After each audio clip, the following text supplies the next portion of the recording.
the situation is way beyond denying whether we are facing climate change or not, or what are the causes, because science is absolutely clear that it's the burning of fossil fuels over the last 150 years since the industrialization began, and as we are continuing to do so, is the primary cause of the climate crisis.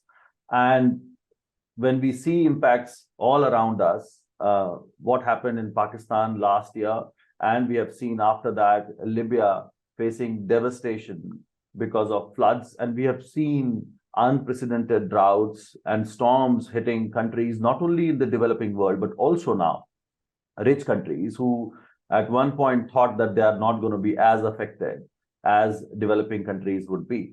So climate change is a reality, and countries and corporations who are most responsible for causing the climate crisis, they have to pay now for the consequences that people are facing who have no role in causing this crisis.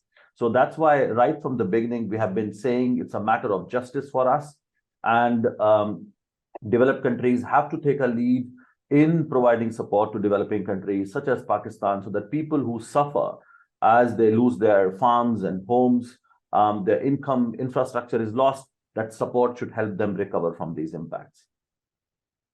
Definitely. But so far, where is this fund going to be based? There are lots of news stories around it. And do you think that so far the negotiations and meetings you are involved in, you are part of this process throughout? And do you think that vulnerable countries and vulnerable communities would have direct access to this fund? So, Mariam, as you know, we got a draft decision on the operationalization of the loss and damage fund, which we got agreed last year at COP27 in Sharm el-Sheikh. Now, this has been a very intense period. Initially, in the decision, the plan was to organize only 3 transitional committee meetings. Then another one was added. And when the 4th one failed to agree to the recommendations, then the 5th one was held in Abu Dhabi on 3rd and 4th of November. And fortunately, we have reached the agreement. Now, the agreement is not as ambitious as we wanted it to be. And the most problematic part is World Bank becoming the trustee as well as the host of the new fund, because developed countries kept arguing that if we go for an existing institution, then we'll be able to operationalize this fund much faster than creating a new one. But developing countries have been resisting that, knowing the history of the World Bank, not only the way it provides limited access to developing countries, but also the conditionalities it puts and the kind of arm twisting happens behind the scenes. We always wanted an independent standalone institution that can meet the needs of communities and protect their rights, and also to make it fit for purpose.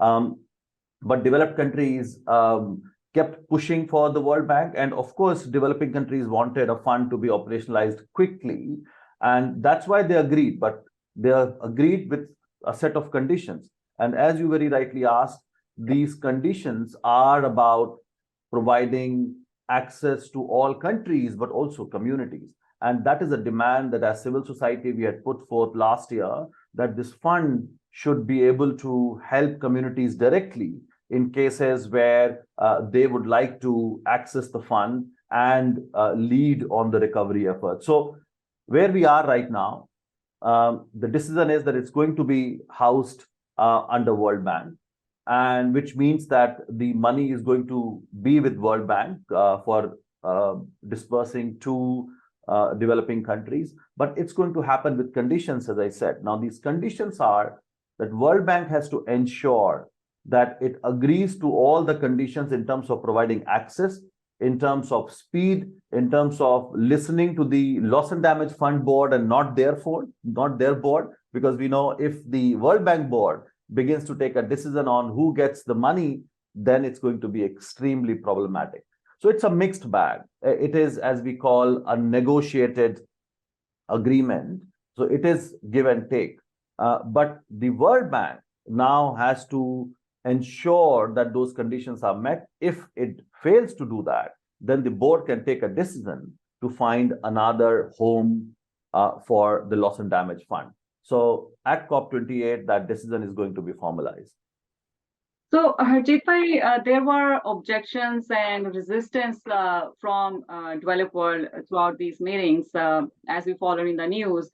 And there was, in the draft, we followed that US wanted that their fund addition or would be voluntary, not mandatory. How do you comment on that? Well, before I answer that question, Miriam, let's look at the history of US engagement in the entire climate regime, right? It's not just limited to loss and damage.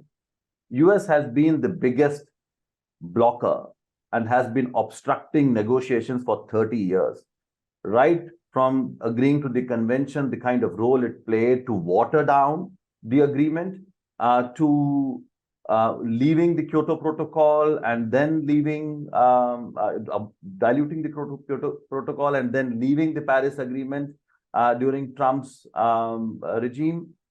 And today, the reason we are facing climate crisis is because US never wanted to take up the responsibility based on its fair share. Now, that is the same reflection we are getting when it comes to negotiating the loss and damage fund. So US, first of all, did not want developed countries to be held accountable and responsible to provide money.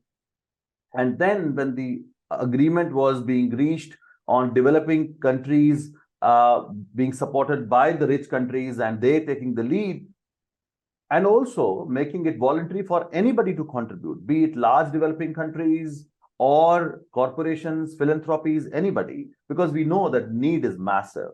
But even that particular language was not acceptable to the US. US wanted all contributions to be voluntary. Now imagine when you need hundreds of billions of dollars and when there is no system in terms of who is responsible to provide money and at what scale, how are we going to make that fund fit for purpose? So US basically wanted to dilute its responsibility, which we did not allow to happen.